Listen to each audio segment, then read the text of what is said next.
नमस्कार मित्रांनो, ठरलं तर मग या मालिकेच्या आजच्या भागामध्ये आपण पाहणार आहोत की चक्क अथर्व विचारे सुभेदारांच्या घरी महाशिवरात्रीची पूजा करतो। अर्जुन आणि सायली त्याला भेटतात। अर्जुन त्याला सर्व कागदपत्रे दाखवतो। ती सगळी कागदपत्रे पाहून अथर्व विचारे तर खूप शॉकच होतो। हे कागदपत्र माझेच आहे, मी कुठल्या गुन्ह्यामध्ये अडकणार तर नाही ना। आता अथर्व विचारे खूपच घाबरलेला असतो आणि हे सगळं पाहून सायली त्याला आम्हाला मदत करण्याची विनंती करते आणि अथर्व देखील मदतीला तयार होतो। पण ते कसं, यासाठी हा व्हिडिओ संपूर्ण पहा। जसं की आपण पाहिलं, अर्जुनने सायलीला अथर्व विचारेचा फोटो दाखवलेला असतो। सायली म्हणते पण फक्त फोटोवरून त्याला शोधणं किती कठीण आहे ना। अर्जुन म्हणतो कठीण आहे पण अशक्य नाही। आता आपल्याला इतकं तर कळालंय की अथर्व विचारे नावाचा व्यक्ती एका फोटोशॉपमध्ये फोटो काढण्यासाठी गेला होता। तो काही महिन्यांपूर्वी की वर्षांपूर्वी हे शोधावं लागणार आहे आणि हे शोधून जर आपल्याला कळणार असेल की तो जिवंत आहे की मेलेला आहे, यासाठी मी एक चान्स सुद्धा सोडणार नाही। सायली म्हणते पण फोटो कॉफीवाल्या दुकानामध्ये पोलिसांनी चौकशी केली का? अर्जुन म्हणतो की हो केली, पण नेहमीचीच उदाहरणं त्यांना मिळाली। दररोज 100-200 फोटो काढायला येतात, मग आम्ही कुणाकोणाचे पत्ते लक्षात ठेवायचे। पण तुम्ही काळजी करू नका, मी स्वतः तिथं जाऊन पुन्हा एकदा चौकशी करणार आहे।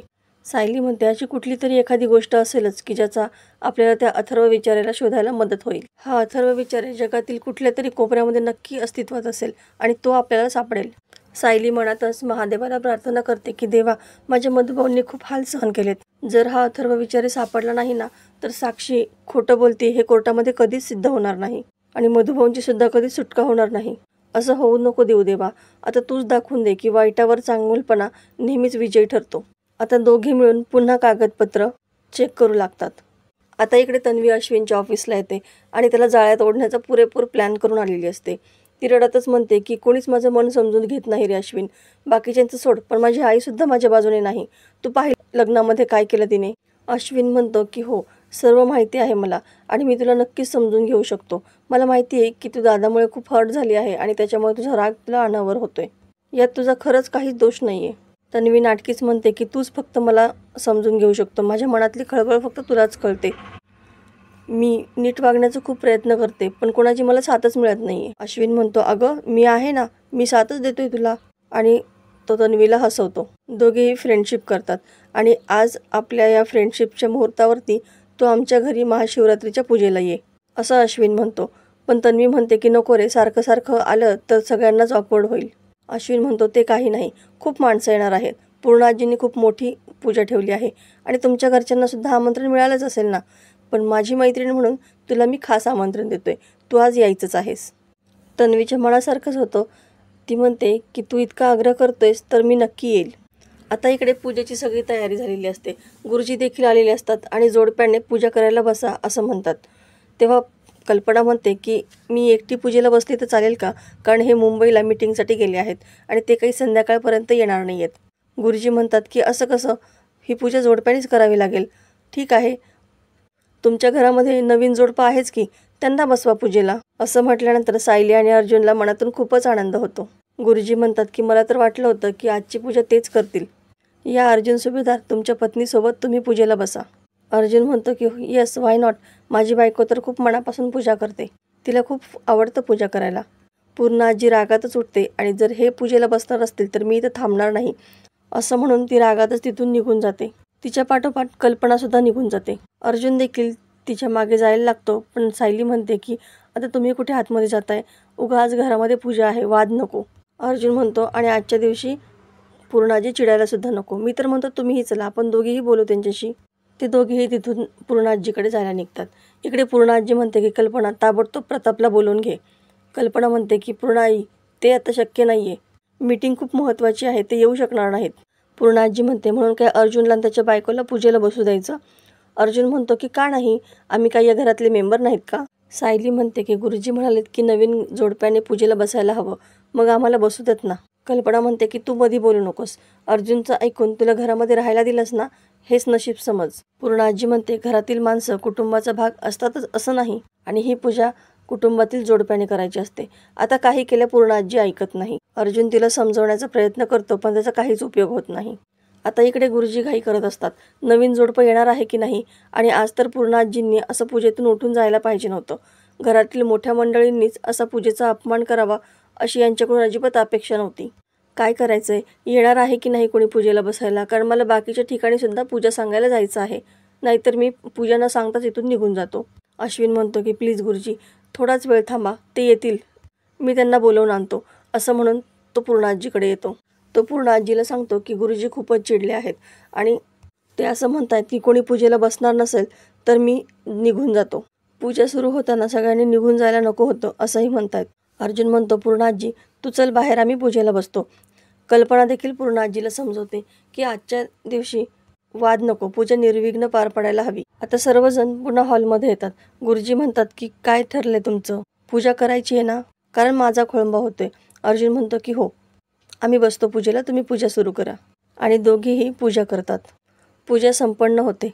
सर्वजण देवाच्या पाया पडण्यासाठी पुढे येतात. अर्जुन सायलीला सांगतो की तुम्ही इथे गेस्टला बघा, तोपर्यंत मी पुन्हा एकदा कागदपत्र चेक करतो. आणि अर्जुन खोलीमध्ये निघून जातो. सायली येणाऱ्या प्रत्येक पाहुण्यांचं स्वागत करत असते आणि अर्जुन इकडे पुन्हा पुन्हा कागदपत्र तपासून पाहत असतो. तितक्यात अथर्व विचारे देखील तिथं येतो.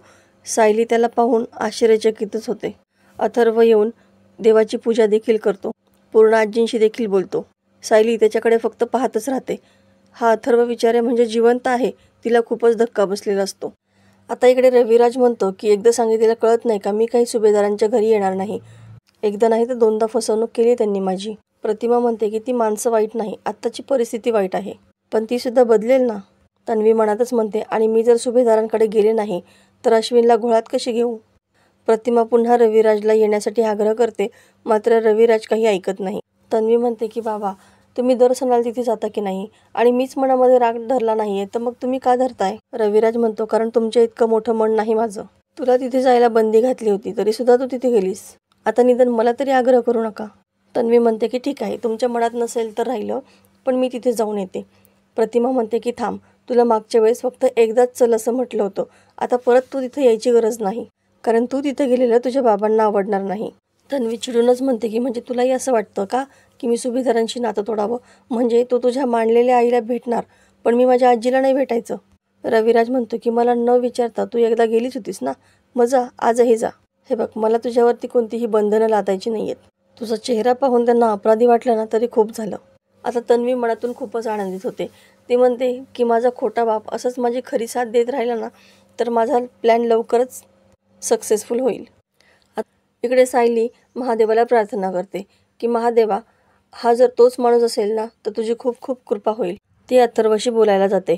अथर्व म्हणतो की नमस्कार ताई, पूजा खूपच छान झाली, दर्शनही खूप छान झालं. सुभेदारांनी एवढ्या आवर्जून आम्हा सगळ्यांना बोलवलं दर्शनासाठी, त्याबद्दल खरंच आभार. सायली विचारते की तुम्ही म्हणजे तुमचं नाव काय. तो सांगतो की मी अथर्व विचारे, मी अन्नपूर्णा ट्रस्ट व्हॉलंटियर म्हणून काम करतो. आम्ही सगळे ट्रस्टचे लोक एकत्रच आलोत. सायली त्याच्याकडे आश्चर्याने पाहतच असते. अथर्व म्हणतो की चला येतो मी. सायली लगेच म्हणते की नाही थांबा, नाही म्हणजे माझ्या मिस्टरांना बोलवते मी, त्यांना तुम्हाला पाहून खूप आनंद होईल. अथर्व विचारतो म्हणजे ते मला ओळखतात का. सायली म्हणते की हो, तुम्ही या ना इथे बसा, आणि ती त्याला एका खुर्चीवरती बसून घाईघाईने अर्जुनकडे जाते. ती अर्जुनला म्हणते की पटकन खाली चला, मला तुम्हाला काहीतरी दाखवायचंय. अर्जुन म्हणतो की पूजेचं काही असेल ना तर ते मला नंतर सांगा, माझ्याशी तुम्ही आता बोलू नका, मी कागदपत्र चेक करतोय. सायली म्हणते की नाही, आपल्याच कामाचं आहे, तुम्ही चला तर, तुम्ही खाली येऊन स्वतः बघा. असं म्हणून ती त्याला जबरदस्तीच खाली घेऊन येते. अथर्व विचारे तिथंच खुर्चीमध्ये बसलेला असतो. अर्जुन मागून त्याच्या खांद्यावरती हात ठेवतो. अथर्व जेव्हा त्याचा चेहरा फिरवतो तेव्हा मात्र अर्जुनला खूपच मोठा धक्का बसतो. कागदपत्रामध्ये असलेला चेहरा आणि हा अथर्व विचारे एकसारखेच असतात. फायनली त्याच्या अथर्व विचारेचा शोध संपलेला असतो. सायली त्याची ओळख करून देते की हे अथर्व विचारे आहेत, पूर्ण आजीच्या ट्रस्टमधील कामगारांसोबत हे इथे आले आहेत. अथर्व अर्जुनला त्याची ओळख करून देतो, पण अर्जुन शॉक झालेला असतो. त्याला शेक हँड करायचं सुद्धा समजत नाही. अथर्व विचारतो की काय झालंय, तुम्ही असे का बघताय माझ्याकडे. आता तो देखील आश्चर्यचकित झालेलाच असतो. तर मित्रांनो, येणाऱ्या भागामध्ये आपल्याला पाहायला मिळणार आहे की अर्जुन आणि सायली अथर्वला खोलीमध्ये घेऊन जातात आणि सगळे डॉक्युमेंट्स दाखवतात. अथर्व खूपच शॉक होतो. अहो, हे सगळे डॉक्युमेंट माझेच आहेत, हे आधार कार्ड सुद्धा माझंच आहे, म्हणजे मला काही होऊ शकतं अशा सिच्युएशनमध्ये मी अडकलोय का. अर्जुन त्याला सांगतो की तसं काही नाहीये, पण ज्या माणसांनी तुझी आयडेंटिटी ज्या कामासाठी वापरली आहेत ना, ती माणसं खूप डेंजर आहेत आणि ती कोणत्याही थराला जाऊ शकतात. अथर्व चांगलाच घामाघूम झालेला असतो. सायली हात जोडूनच त्याची प्रार्थना करते की दादा प्लीज माझ्या वडिलांना सोडवण्यासाठी मदत करा. तुमच्याकडून आमच्या खूप अपेक्षा आहेत. आणि अथर्व विचारे त्यांना मदत करण्यासाठी तयार होतो. तर मित्रांनो, आजचा हा एपिसोड तुम्हाला कसा वाटला हे कमेंटमध्ये सांगायला विसरू नका. अशाच नवनवीन व्हिडिओ अपडेटसाठी चॅनलला सबस्क्राईब करा. नोटिफिकेशनसाठी बेल आयकॉन अवश्य दाबा. व्हिडिओ पाहिल्याबद्दल धन्यवाद.